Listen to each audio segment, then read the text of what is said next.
very strong principle position. Slowing down. Yeah. Absolutely. Going up. So not listening, but I think we have to keep our up with your partnership. Will allow for Israelis and Palestinians my deep solidarity to Muslim community in distress and suffering, refugees in big numbers.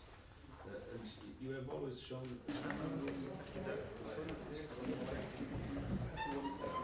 in relation to the northern part of Gaza, it is absolutely essential to have a massive supply of humanitarian aid now. And this means opening more entry points. This means a concentration of efforts of all entities without obstacles, without limitations from the Israeli side, in order to be able to rescue the people of northern Gaza of an imminent risk of famine. Many children are already today dying of hunger.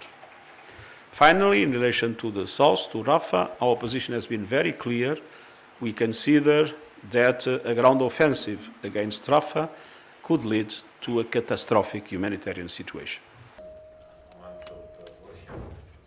The decision not to allow UNRWA's convoys to go to northern Gaza, where we have a dramatic starvation situation, is totally unacceptable. And those that took that decision must assume the responsibility, facing history, of the consequences of the decision in relation to the dramatic situation of the people in northern Gaza, where, as I mentioned, we have already children dying of hunger. And that is why it is so important that finally the Security Council became able to approve a resolution asking for a ceasefire in Gaza.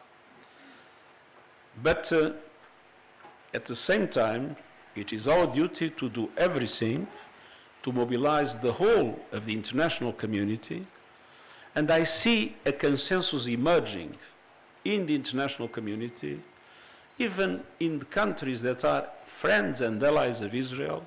I see a consensus emerging that this war must stop. There will be no sustainable humanitarian solution with an ongoing war as bloody as this. Let me repeat, nothing justifies the abhorrent October 7 attacks and hostage-taking by Hamas, and nothing justifies the collective punishment of the Palestinian people.